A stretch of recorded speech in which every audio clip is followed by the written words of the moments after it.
현진호의 꽃산행 대마도 식물탐사 2편입니다. 2024년 6월 7일은 아유모도시 계곡과 쯔쯔자키 공원의 식물들을 둘러보았습니다. 먼저 아유모도시 계곡으로 갔습니다. 은하가 회귀한다는 풍광이 아주 아름다운 계곡입니다. 좀 굴거리 나무가 일행을 맞습니다.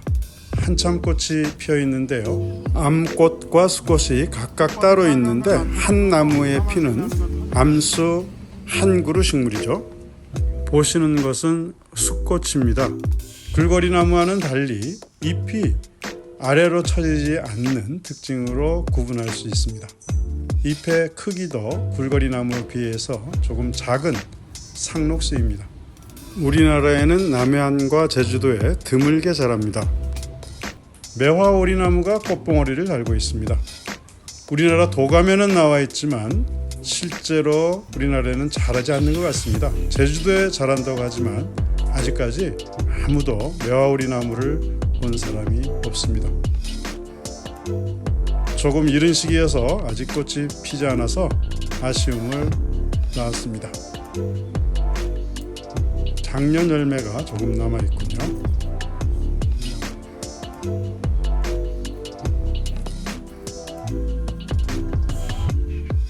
대마도에는 여러 곳에 흔하게 자라는 나무 중에 하나입니다. 아유모도시 계곡의 풍광입니다. 하강 안반 사이로 흐르는 계곡물이 정말 멋진 장관을 연출해냅니다. 꿀풀과의 이 나무는 일본에서 분재목으로 아주 유명한 식물인데요. 이 속에 속하는 대부분의 나무들이 상록수인데 몇 안 되는 낙엽수인 것도 큰 특징입니다. 양모밀이 여기저기에 야생상으로 자라고 있습니다. 300촉과의 여러 해살이 풀인데요. 보통 어성초라고들 많이 부르지요. 전체에서 물고기가 썩는 냄새가 나는 식물인데 중국에서는 나물로서도 각광을 받고 있는 식물입니다.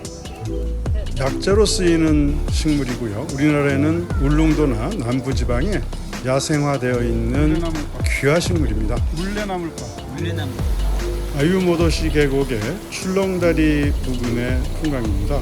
널찍한 화강 안반이 일품이죠.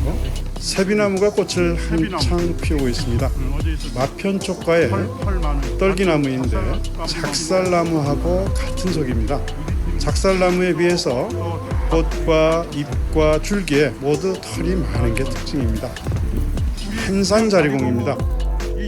일본과 중국에만 자라는 것으로 알려져 있다가 최근에 제주도에서도 발견된 식물입니다. 거제도에도 이 한산자리공과 자리공이 같이 자생하는 것으로 알려져 있습니다. 자리공과는 달리 열매가 붙어서 신피들이 붙어서 하나의 둥근 열매를 형성하지요. 8개. 대마도 여러 곳에서 비교적 흔하게 볼 수 있었습니다.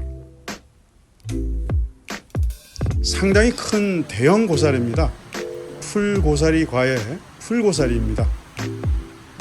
키가 2m 이상 크게 높이 자라는 그런 상록성 고사리 종류인데요.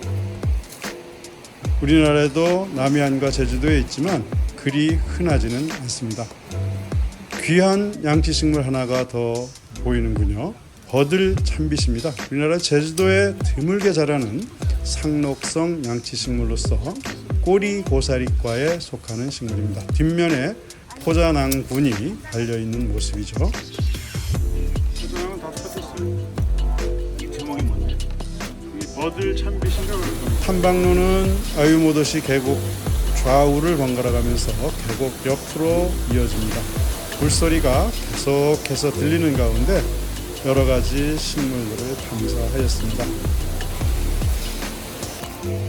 풀고사리가 많은 탐사로를 가고 계시군요.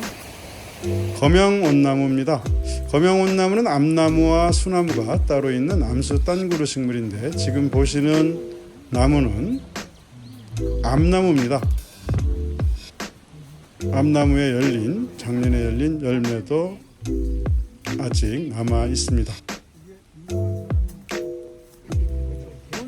꽃이 필 때는 수나무에 비해서 화려함이 덜한 게 암구례의 특징이죠. 천선과나무도 많습니다. 뽕나무과의 무화과의 일종인데 우리나라에서도 남해안과 제주도에 비교적 흔하게 자랍니다. 가을에 익는 무화과, 작은 무화과 같은 열매를 맛있게 먹을 수 있는 나무이고요. 겨울철에는 잎이 지는 낙엽 활엽수입니다. 고장근도 보입니다.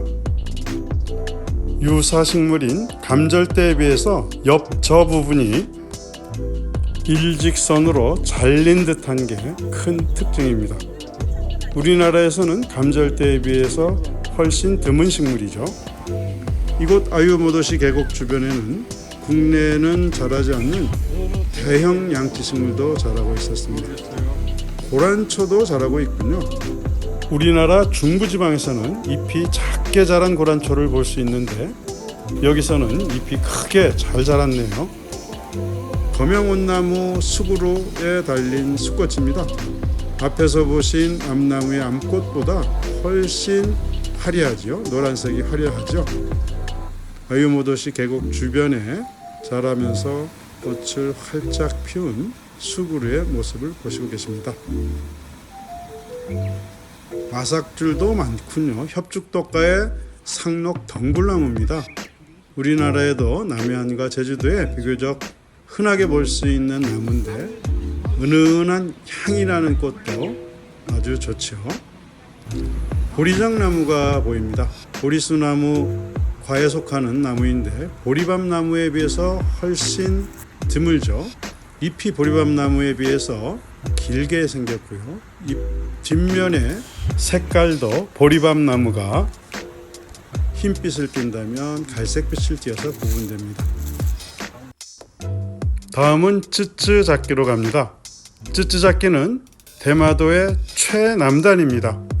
이 지역에는 솔개가 많기로 유명한 지역이기도 하죠. 대마도 전체에 솔개가 많은데 이곳에 특히 많은 솔개가 있습니다. 탐사대가 탐사하는 이날에도 솔개 여러 마리를 볼 수 있었습니다.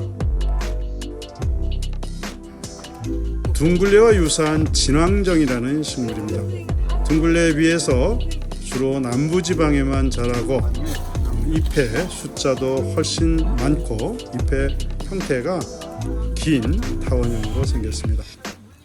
국가가의 해국도 바닷가 암벽에서 많이 자라고 있었습니다. 가을철에 크고 탐스러운 꽃을 피우는 야생식물이죠. 북방계 식물이어서 일본에서는 큐슈 북부 지역이 남방 한계선으로 알려져 있습니다. 콩과의 애기 등도 자라고 있습니다. 우리나라에도 남해안의 일부 지역에서 자생하는 덩굴성 나무입니다. 쯔쯔잡기 공원의 탐방로는 원점 회귀하도록 원형으로 잘 조성되어 있습니다. 주차장에서부터 출발해서 탐방로 어느 쪽으로 가더라도 쯔쯔잡기 최남단 전망대를 거쳐서 다시 회귀할 수 있는 코스로 되어 있습니다. 제주 찔레입니다. 과거에는 돌가시나무라고 불리던 그런 덩굴성 찔레 종류인데요. 여기에 많은 개체들이 자라고 있었고 한참 꽃을 피우고 있었습니다. 찔레에 비해서 바닷가에 자라고 덩굴성으로 땅을 기면서 자라는 게 큰 특징이라고 할 수 있죠.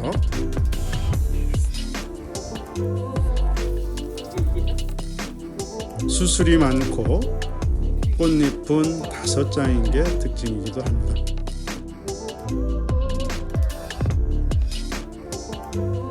꽃받침과 씨방, 꽃자루에 털이 없죠. 쯔쯔잡기입니다.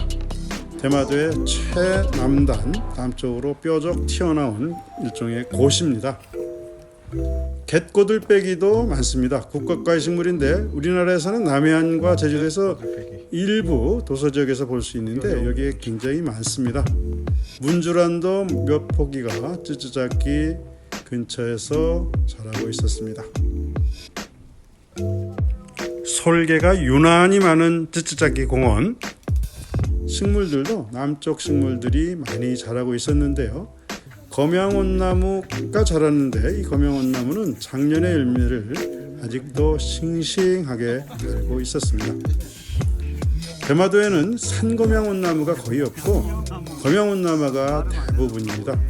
반대로 우리나라에서는 충청도 이남에 산검양온나무가 훨씬 많죠. 산검양온나무는 잎이나 전체에 줄기에 털이 많은 게 검양온나무하고 구분할 수 있는 큰 특징입니다.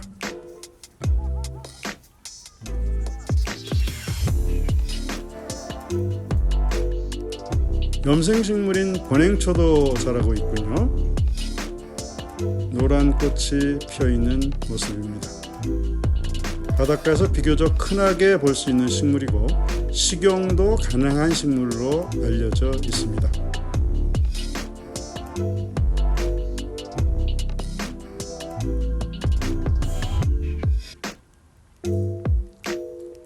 쯔쯔자키 해안에 있는 식물도 탐사를 했는데요.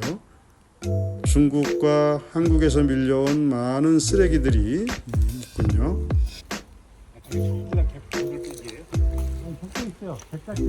바다를 찾는 사람들이 많지 않아서 바닷가에 있는 생물들은 온전하게 잘 보존이 되어 있습니다. 여러 가지 해조류와 해양 무척주 동물들을 많이 볼 수 있었는데요. 그 중에서도 진주배말이라는 무척주 동물 사과 쪽의 일종입니다. 상당히 크게 자란 그런 것들이 인상적이었습니다. 보시는 게 진주배말 사과 조개과에 속하는 종입니다.